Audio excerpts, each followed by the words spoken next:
नमस्ते दोस्तों, स्वागत है आपका मेरी एक और वीडियो में। तो इसके पहले वाली वीडियोस में हम मालगुडी डेज़ की 13 शॉर्ट स्टोरीज देख चुके हैं। अब तक हमने मालगुडी डेज़ की 32 में से 13 शॉर्ट स्टोरीज कंप्लीट कर ली है। आज हम देखने वाले हैं जो इसकी 14 शॉर्ट स्टोरी है, आउट ऑफ बिजनेस, यानी कि धंधे के बिना।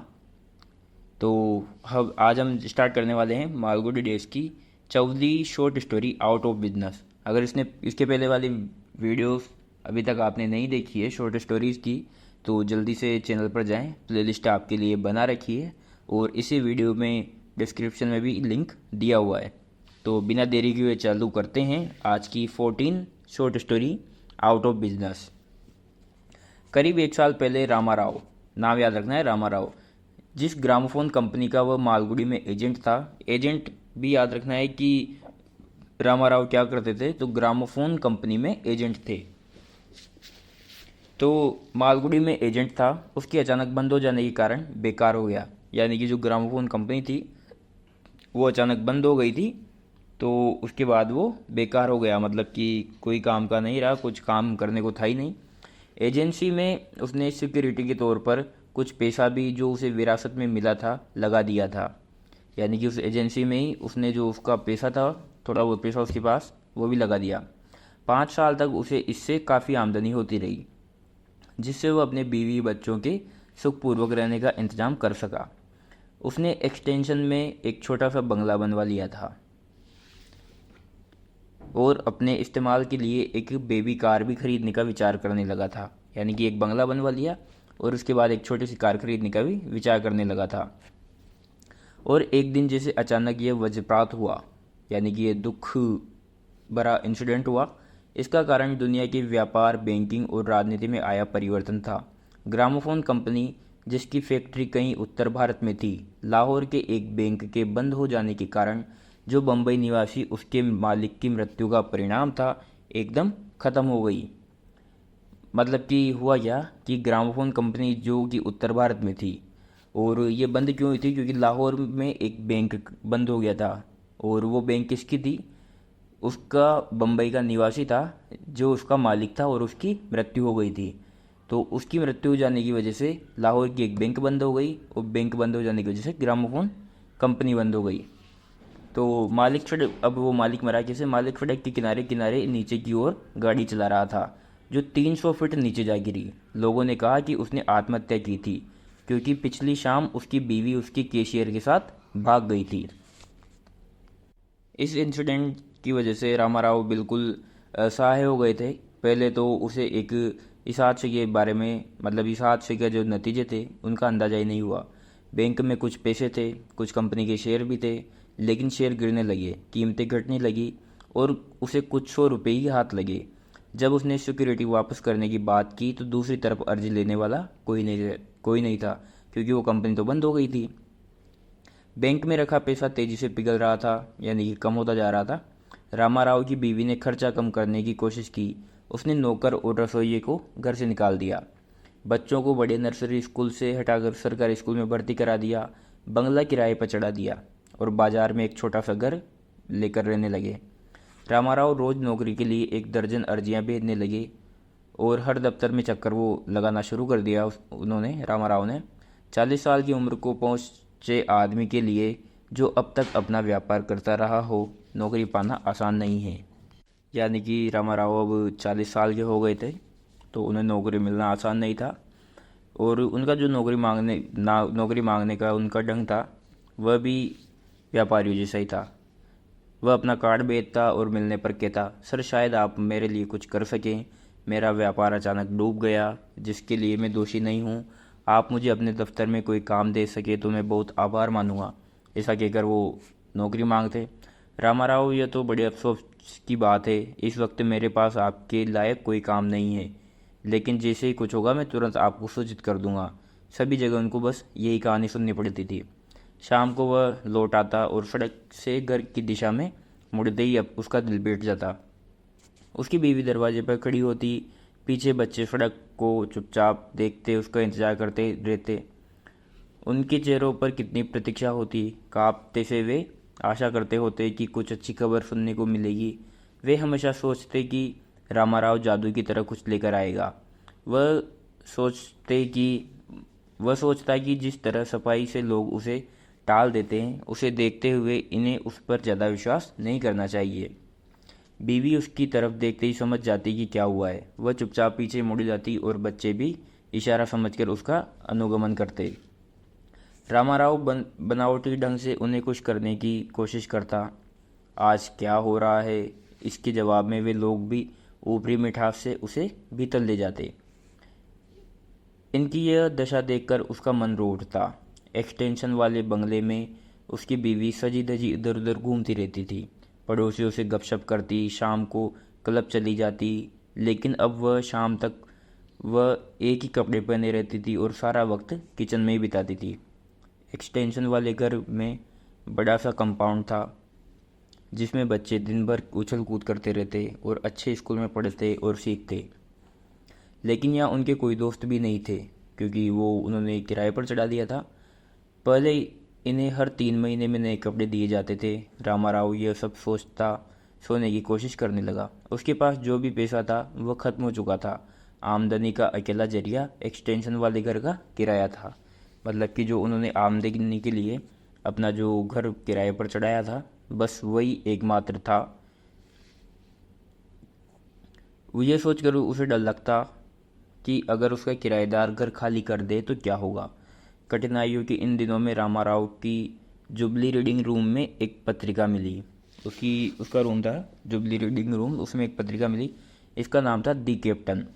याद रखना है कि रामाराव को कौन सी पत्रिका मिली थी, तो उसका नाम था दी कैप्टन।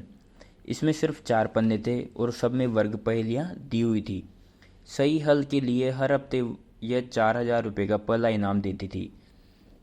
इम्पोर्टेंट चीज़ ये है कि कौन सी पत्रिका मिली, द कैप्टन, और 4 पन्ने थे इसमें, और वर्ग पहेलियाँ इसमें दी जाती थी। और सब हर मतलब कि जो इसको हल करता था, हर हफ्ते 4000 रुपये दिए जाते थे। मतलब जो भी हल करता था, और हर हफ्ते में ये खुलती थी और 4000 रुपये मिलते थे।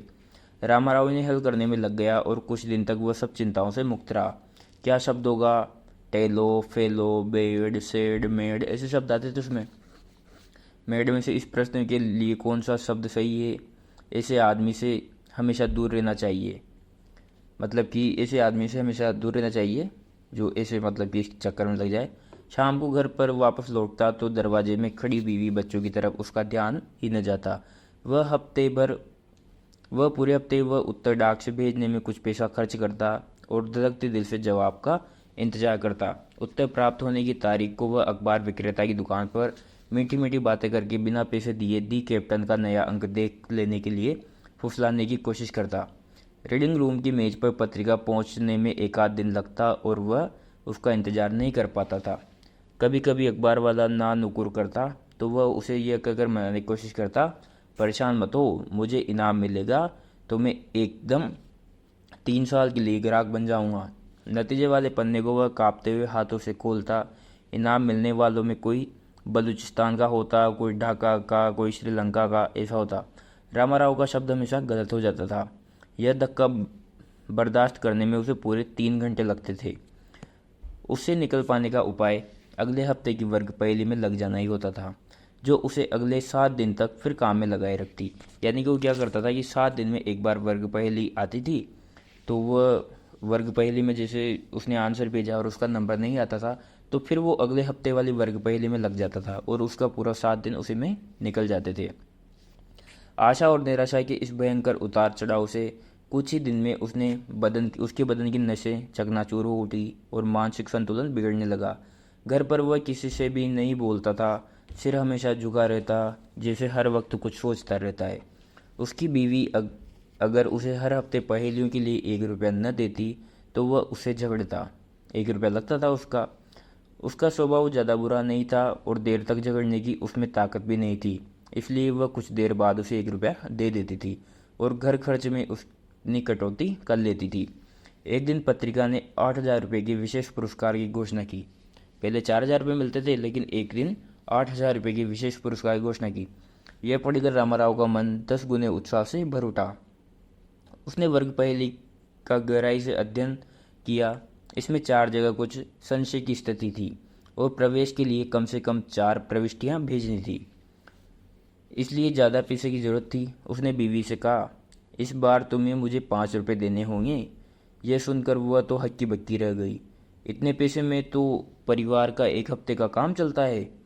रामाराव इन बातों के प्रति अब उदास हो चला। फिर भी इतने पैसों की मांग उसे भी ज़्यादा लगी और एक क्षण के लिए वह भी संकुचित हो उठा। पर वह ध्यान बदलने के लिए सही शब्द सोचने में लग गया कि कुछ लोग निराशा से बचने के लिए क्या करते हैं। प्रश्न के लिए होप उचित होगा या डोप या रोप, इस तरह उसने अपने मन पर काबू पा लिया। वर्ग पहले भरकर रजिस्ट्री से भेज देने के बाद उसने हवाई महल बनाना आरंभ कर दिया। भले उसे इनाम का एक हिस्सा मिले, फिर भी यह रकम काफ़ी बड़ी होगी। वह किराएदार को निकाल देगा, बीवी बच्चों को लेकर फिर उसी घर में रहने लगेगा। 8,000 रुपये इनाम था, वो तो बड़ा होता है ना। और सारा पैसा बीवी को सौंप कर उससे कहेगा कि इससे तो 2 साल तक गृहस्थी मज़े से चलाओ, और खुद इनमें से 100 रुपये लेकर मद्रास चला जाएगा और वहाँ अपना भाग्य आजमाएगा। फिर जब बीवी का पैसा ख़त्म होने लगेगा तब तक मद्रास में से कोई ना कोई अच्छा काम जरूर मिल जाएगा। ऐसे वह मन ही मन में ख्याली पुलाव पकाने लगा। नतीजे आने के दिन रामाराव ने पत्रिका का नया अंक खोला तो पाया कि उसने जो हल भेजा था उसमें बहुत सी गलतियां हैं। उसका दिल एकदम बुझ गया। अब उसे कुछ पैसे भी वापस नहीं मिल सकते थे। वह दिन भर इधर उधर घूमता रहा। इस पर वह जितना सोचता उतनी ही जिंदगी असहाय लगने लगती। पिछले दिनों की सारे नुकसान, निराशाएं और परेशानियां इकट्ठी होकर उस पर टूट पड़ने लगी। शाम को घर की तरफ कदम बढ़ाने की जगह वह रेलवे स्टेशन की तरफ चलने लगा। वह क्रॉसिंग पार करके रेलवे लाइन पर आ गया। करीब 2 मील तक वह उस पर चलता रहा।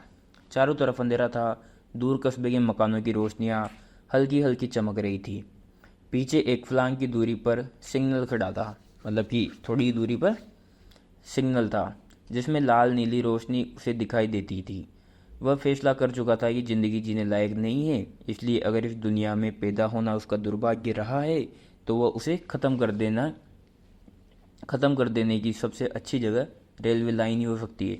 यानी कि वह सोचता है कि मतलब कि इतना परेशान हो जाता है ज़िंदगी से कि अब इस ज़िंदगी को ख़त्म ही कर दिया जाए। तो वह एक उपाय तो सोचता है कि रेलवे लाइन सबसे अच्छा उपाय है, और दूसरा उपाय है रस्सी। वर्ग पहेली में भी यह एक उपाय था। दूसरे थे मतलब कि होप, दूसरे थे डोप, जहर, होप, आशा, ये सब दूसरे उपाय थे। फिर वो कहता है कि नहीं, ये सब बेकार उपाय हैं। वह पत्नी और बच्चों के बारे में फिर सोचने लगा। कुछ समझ में नहीं आ रहा था। पूर्ण विनाश ही सबसे आवश्यक है। वह पटरी पर आड़ा लेट गया। लोहा अब भी गर्म था। दिन में भी बहुत गर्मी थी। रामाराव यह सोचकर कुछने लगा कि 10 मिनट में त्रिचनापल्ली वाली ट्रेन आ जाएगी। वह पटरी पर बहुत देर तक लेटा रहा। कान लगाकर ट्रेन आने की आवाज़ सुनने की कोशिश की, लेकिन बहुत दूर हवा या किसी और चीज़ की सूं सूं की आवाज़ के अलावा कुछ और सुनाई न दी। लेटे लेटे वह थकने लगा। हार कर उठा और स्टेशन पहुंच गया। प्लेटफॉर्म पर काफ़ी भीड़ थी। उसने किसी से पूछा कि ट्रेन को क्या हुआ है। मतलब वो काफ़ी देर तक पटरी पर लेटा रहा कि वे ट्रेन आ जाएगी और वो मर जाएगा, लेकिन ट्रेन आई नहीं। फिर उसने जब वहाँ रेलवे स्टेशन जाके पूछा तो उसे जवाब मिला कि 3 स्टेशन पहले एक मालगाड़ी उलट गई है, रास्ता बंद हो गया है, यहाँ से मदद भेज दी गई है, अब हर गाड़ी 3 घंटे लेट आएगी। फिर रामाराव जोर से बोला कि भगवान तुम बड़े दयालु हो, और वह घर लौट आया। बीवी बाहर सड़क पर खड़ी इंतजार कर रही थी। उसे देखकर चैन की सांस ली और इतनी गर्मजोशी में स्वागत किया जैसा अब तक कभी नहीं किया था। फिर उसने पूछा कि इतनी देर क्यों हुई। फिर वो कहते हैं कि पता नहीं क्यों, मतलब वो उसकी पत्नी कहती कि पता नहीं क्यों मैं आज पूरी शाम बहुत परेशान रही। बच्चे भी परेशान थे, बेचारे अभी सोने गए हैं। फिर जब वह खाना खाने बैठा, रामाराव जब खाना खाने बैठा तो वह बोली, हमारे मकान की किराएदार शाम को आए थे और पूछ रहे थे कि क्या हम मकान बेचना चाहते हैं। वे हमें तुरंत अच्छा पैसा देने को तैयार हैं। फिर धीरे से कहा कि मैं सोचती हूँ कि हमें बेच देना चाहिए। फिर रामाराव कहते हैं, उत्साह से कहते हैं कि अरे यह तो बहुत अच्छी बात है, हमें उसके 4,500 रुपये मिल सकते हैं। 500 मुझे दे देना, उसे लेकर मैं मद्रास चला जाऊंगा और कुछ काम करने की कोशिश करूँगा, बाकी तुम रख लेना और घर खर्च चलाना। यानी कि वो मकान 4,500 रुपये में बेच रहे थे। सबसे पहले हम अच्छी जगह नया घर किराए पर लेंगे। रामाराव कहता है कि इसे बेचकर हम सबसे पहले तो अच्छी जगह घर किराए पर लेंगे। वह धीरे से पूछने लगी उसकी पत्नी, ये 500 रुपये तुम इन पहेलियों पर खर्च करोगे? यह सुनकर रामाराव एक क्षण के लिए चुप हो गए और फिर जोर से बोले, हरगिज नहीं। और इसी के साथ ये शॉर्ट स्टोरी भी यहाँ पर ख़त्म हो जाती है। तो हमने पूरा लाइन ब लाइन इस शॉर्ट स्टोरी को देखा है, एक भी लाइन हमने मिस नहीं की है। तो इस तरीके से हम आज 14वीं शॉर्ट स्टोरी भी पूरी कर चुके हैं और जल्दी इसकी पूरी 32 शॉर्ट स्टोरी हम पूरी कर लेंगे। तो अगर आपने पहले वाली नहीं देखी है तो उन्हें भी देखें और प्लीज़ चैनल को सब्सक्राइब करें, वीडियो को लाइक करें, ताकि आपके लिए जल्दी से जल्दी हम मालगुडी डेज़ की पूरी 32 शॉर्ट स्टोरीज़ कंप्लीट करवा दें। एग्ज़ाम के पहले पूरी हो जाएगी। तो वीडियो को लाइक करें, चैनल को सब्सक्राइब करें। Thank you.